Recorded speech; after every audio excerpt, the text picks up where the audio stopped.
Rejection. Ugh. Rejection is such an icky and frustrating feeling, especially for those girls that are spoiled and are used to getting everything that they want. I'm definitely guilty of that. And what's even worse is the rejection that feels so unfair and doesn't even make sense. When I tell you this last season of my life, I dealt with a lot of rejection. And it was not always easy for me to see the silver lining. Sometimes it took me a month of thinking about a situation for hours a day to see why things happened the way they happened. However, this season of my life is over and I have learned a tremendous amount of information, tactics, mindset shifts, and all of the above, which is why I'm here to share all my insights and wisdom with you today.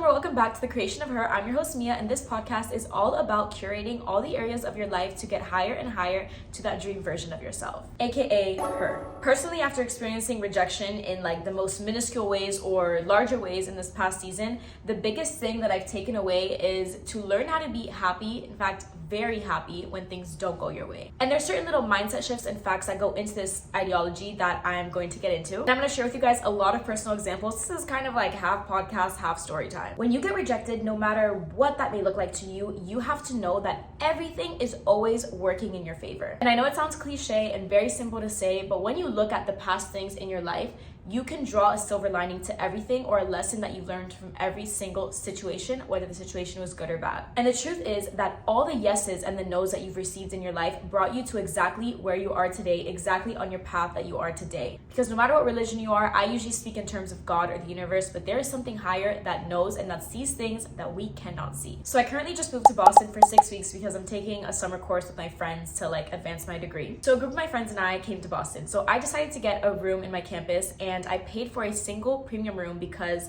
I read that it had like a bathtub, right? And one thing about me, bathtubs are my stress release. So I literally put on my vision board like me in a bathtub every night, bubbles, my electrolyte drink in a wine glass. Like I was ready for this to be my nighttime routine. I was so excited. I did not care paying the extra money. I just wanted like a bigger room and a bathtub. Anyway, so I get to campus, I check in, they give me my room, and they basically just give me like the standard room that like 2 people would sleep in, except I'm just not gonna have another roommate. But there was no bathtub. And I was so spoiled in the moment because all I cared about this 6 weeks was to have a bathtub. So I went downstairs, I tried to fight it, and end of the story, you have to be like disabled to get the room with like the bathtub or whatever. So I was telling the guy that I have problems in my hips and I need to recover, blah, blah, blah. I was making up a story just so I could get this room with this bathtub. But at the end of the day, I didn't end up getting it, and I'm in the room that I was originally put in. But in the moment, I couldn't see the bigger picture or the benefits because I had a veil over my eyes of just being frustrated and not getting what I wanted. The day after, my friends came to Boston, and they came in a time that they weren't allowed to check in, and they needed somewhere to sleep for like 2 nights. So my room now has 2 beds, and if I was not given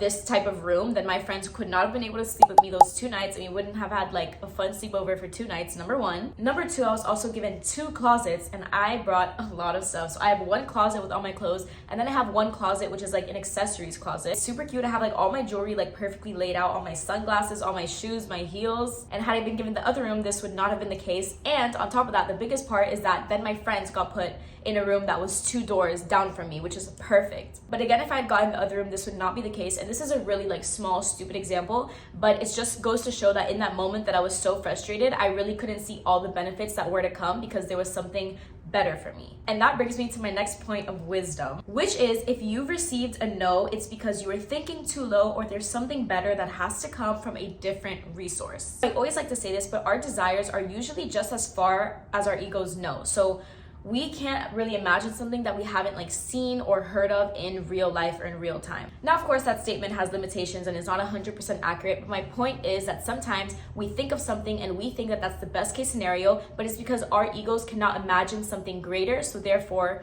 this higher power or the world or life has to show us the greater option. I think that a huge part of learning how to be happy when things don't go your way is to lean into your faith. Personally, I don't know what your faith is. Again, I always say that I talk in terms of universe or God, but you can fill in whatever you believe in. And if you don't believe in like a higher power or something like this, it's just your faith in life, like in your faith that things will always work out for your highest good. You have to get so good at learning how to celebrate your no's. Because every single time that you receive a no, you are being redirected or protected from something. Every time you get rejected, there's something that you cannot see. There's always a reason for the rejection. And the majority of time, it's just because it's simply not meant to be on your path, or you're being protected from something something that you thought was good but really isn't. Rejections are God's protections. I'm gonna give you another example. So when I was 18, when I had just turned 18, I had been child modeling the years before, so I wanted to go into like a real agency since I was an adult now. Keep in mind, as a little background, I'm 5'2" and I had a huge past with eating disorders. So I applied for agency after agency, and I also did like petite modeling agencies, so it's not like I was being completely,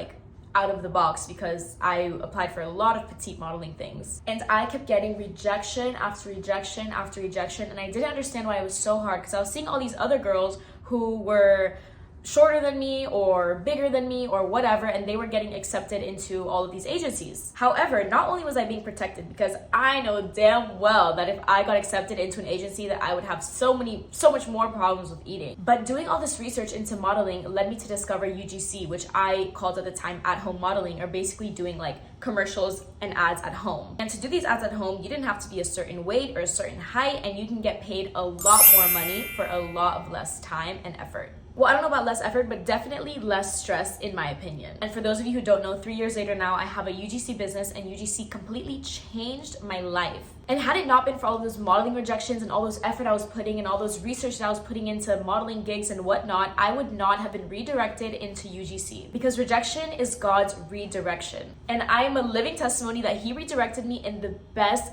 possible, most life-changing way. I didn't have to feel all this stress and pressure to eat a certain way or have a certain body type. And I got led into this world of high, easy income that was consistent, when modeling is something that usually tends to not be as consistent. And I could travel the world, which was my dream, while still working and making money, so it was perfect. And it still is perfect. Remember that everything is always working in your favor, and rejections are the best possible case. Because the truth is that you cannot miss what's meant for you, and the things that come along your path that are not meant for you will see their way out. So learn to celebrate the no's and rejections, because you are being guided to where you need to be. And that brings me to my next habit, which is learning how to develop a silver lining habit, as I like to call it, and you have to be very relentless. When you receive a no or rejection, or things simply just don't go your way, you have to be relentless in asking why did this happen? And I'm talking about no matter how long it takes, you ask yourself, why did this happen? What lesson was I supposed to learn from this? How was I redirected? How was I protected? I have the two craziest examples that happened over the past 3 months that fully gave me a whole paradigm shift around this concept. So as I mentioned before, since I could remember, I had eating disorders, like I'm talking about since I could talk and eat at the same time, like maybe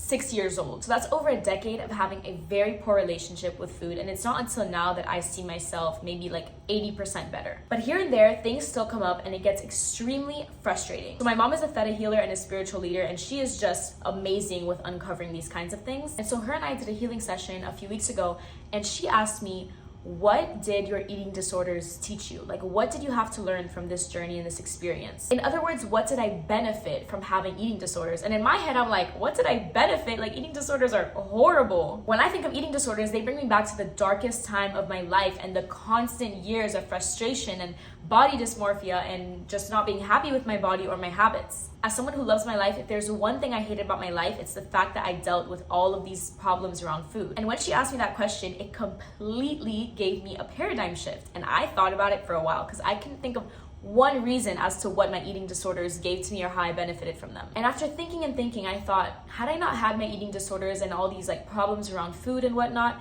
I probably would not have been catapulted into this world of healing and wellness and just a personal development journey overall. Because after time and time and again of dealing with bad habits that I thought were out of my control, it of course led me to seek out answers as to like how I can fix my life or how I can better myself. So since an early age, I was on a whole personal development journey, which ties into me starting my business, with me being into fitness, with me learning about nutrition and what actually works for my body. So my eating disorders were a huge component into the person I am now, and even the work I'm doing now, like making this podcast, teaching people how to self-improve, because I've had such an amazing and long journey with self-improvement and personal development. Point being, always look for the silver lining, because it is always there no matter how bad you think a situation is. So another situation that happened the past few months has to do with a male specimen. We're gonna give him a name and we're gonna call him Thomas, because I don't think I know anyone named Thomas. So once upon a time, I met a guy named Thomas, and Thomas was my perfect man, like my absolute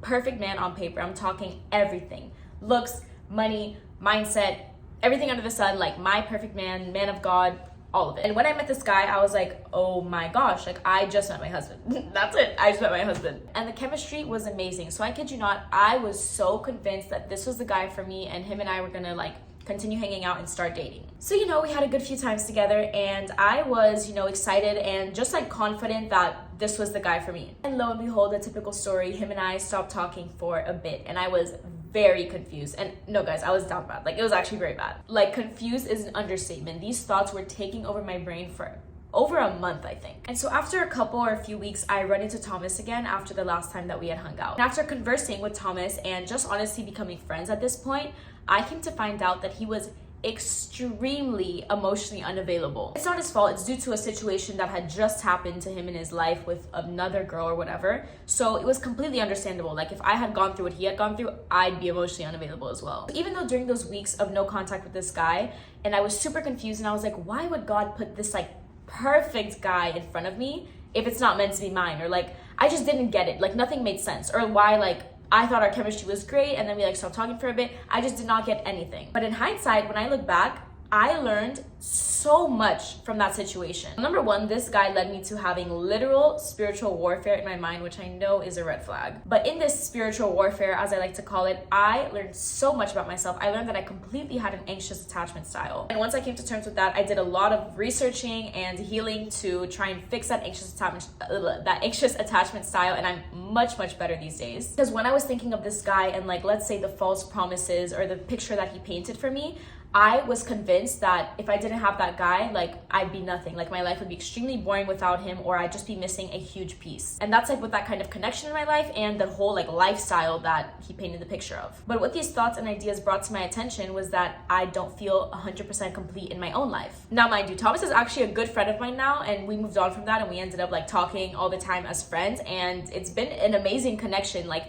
on a friendship basis. And I'm super grateful for that, because being his friend, I have learned so much, because he's a very intellectual person and he's taught me a lot. But in the time that I still liked him, it completely motivated me to work out more, to better my life, to become more modest, to heal these parts of me that didn't feel complete in my life, that felt like I needed a man or something to secure me a certain lifestyle or just security in general. And now after going through that journey that brought me 1,000 bajillion benefits, that's not even like the tip of the iceberg, everything that I just explained. Now, of course, I'm not the kind of girl that's gonna say like, oh, I don't need a man or I don't want a man, because that's just not the kind of girl I am. At the end of the day, yes, eventually I do want like my high quality man and my husband. However, I've come to learn that I can give myself the kind of love and the kind of lifestyle that I'm craving in the moment. And I actually can genuinely say that after the work I've done over the past few months following this situation, I feel complete in my life. Because I've said this before in one of my other podcasts, but if I feel 90% complete in my life, and then a man that comes in is filling that other 10%, it's gonna be really hard to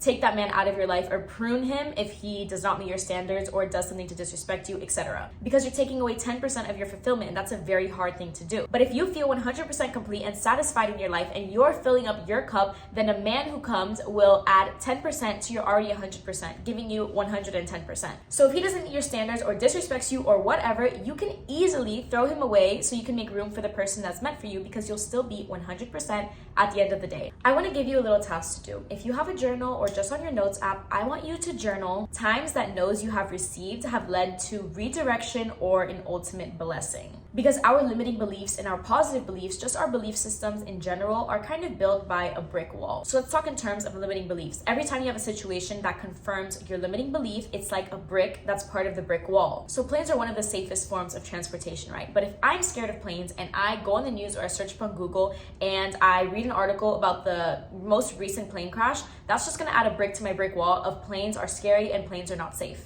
But me as Mia, I know that planes are way safer than daily transportation we do like cars. So I'm not stupid. I'm not gonna go and search up like most recent plane crashes or whatever and scare myself and create a limiting belief. But instead, I'm going to search up the correct statistics, which I have done before. And when I search up the safest ways of transportation and planes being one of them, that adds a brick to my brick wall or my belief that planes are safe and I have no reason to be scared to get on a plane. So my point of this analogy is that if you write out your no's and the past no's that you've gotten and how they have ultimately benefited your life and led to blessings, that is going to build up your belief that no's are to be celebrated. Because no's always happen for a reason, and whether you find out after months or years, like me with my eating disorder, you will always find the silver lining. Every problem has a solution, but every problem has a reason. Whether that's to grow because we're on this earth to grow, or whether that's to redirect you to your path that you're meant to be on, or protect you from something that you can't see. Like with Thomas, during that first month, I had no idea or could not see at all that he was emotionally unavailable. And when we became friends, it became super clear to me. And I was like,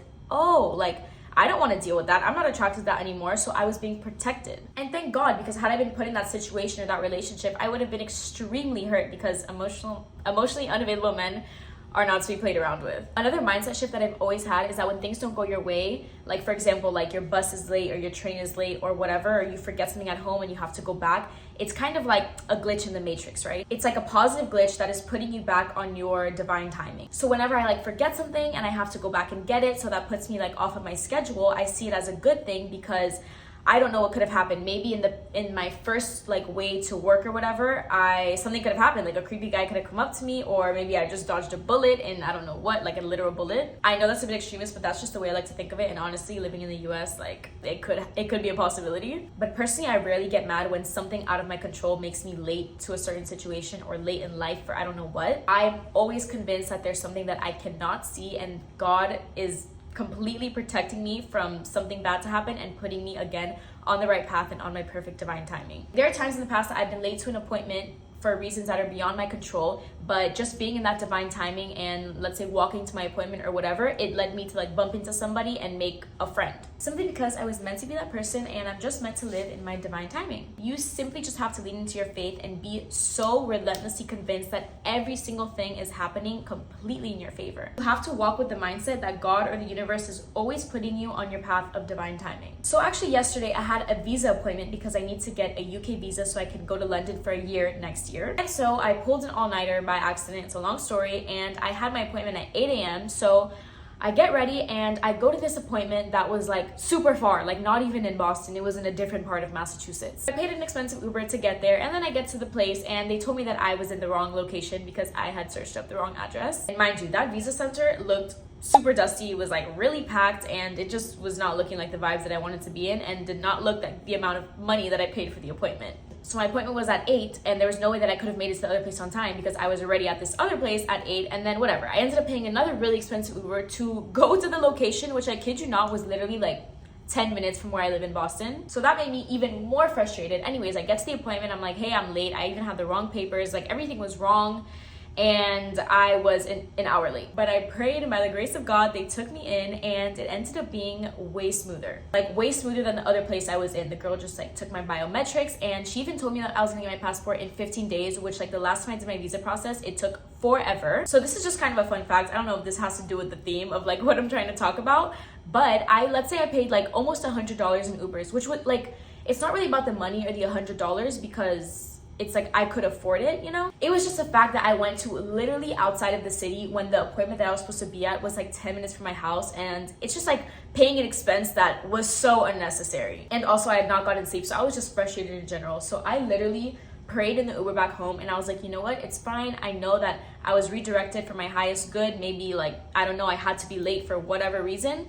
Something that I can't see, and it's not my job to figure it out. God knows. But I just prayed that this money comes back to me in the easiest, fastest way possible. Guys, I kid you not, 2 hours later, I'm on my computer and I get a notification that I got an $103 check from TikTok. Like a super random check that I was not expecting. I don't know where it's from. I'm guessing like AdSense or something, but I never get checks from TikTok. I'm just saying, God of the universe works in mysterious ways. And another realization that I came to yesterday that I know I had to say on the podcast was that when something really like does not go your way, like for example, yesterday with the visa thing, that I was super frustrated and just so annoyed, and I just wanted to be home and send them my passport and that's it. I told myself, if this is the one bad thing that's gonna happen to me in the next few months or whatever, then God bless. And if me missing my appointment and being late and dealing with the stress and spending like an amount of money that I didn't need to spend, if that is the one bad thing that happens to me in this season of my life, I'm extremely blessed, because the truth is that life is full of ebbs and flows. So if that was my ebb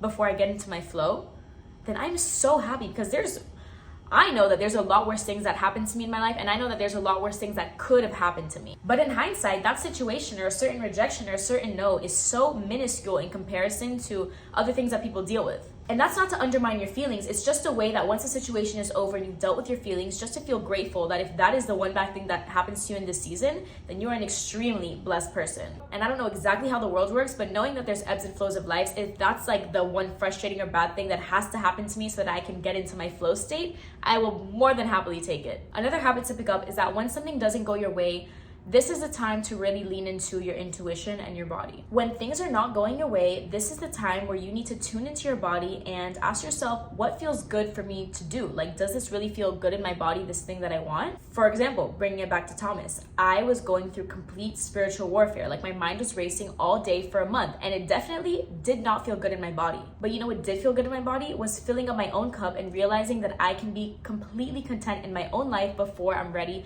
to open my arms for somebody else to come in romantically. That felt much better in my body, and it still does to this day. When things don't go your way, see it as an opportunity to lean into your feminine energy and tune into your intuition and your body to discover what really feels good for you. Stop looking for external validation. For example, if you're trying to be a content creator and you're looking at the views and the likes that you're getting in videos that you don't even like to film or topics that you don't even like to talk about. Stop looking for that external confirmation and instead do what feels good, like talking about topics that you truly enjoy and that you're passionate about, and the rest will follow and all the abundance in the world will follow. So I was writing this in my journal the other day, but when things don't go your way, learn to really snap back into reality. You are not in control. You have the willpower in your own life and you can control the energy that you give out, but that's about it. And additionally, you can control the way that you respond to situations. But when things don't go your way through factors that are out of your control, you don't have to stomp your feet and go complete controlling mode because you're not in charge.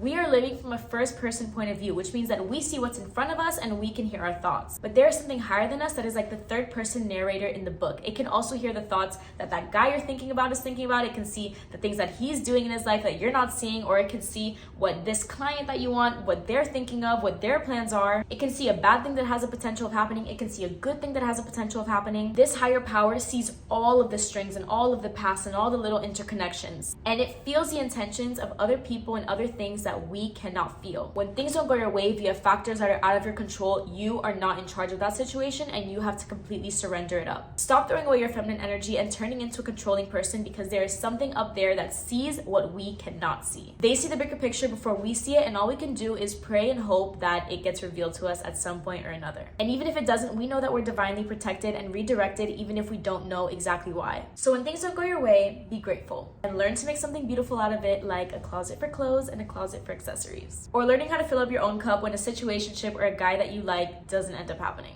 I hope you guys enjoyed this episode. My socials are listed down below so you can DM me with any questions or comments that you might have. If you liked this episode, make sure to subscribe, follow, and share it to somebody who you think might benefit from it.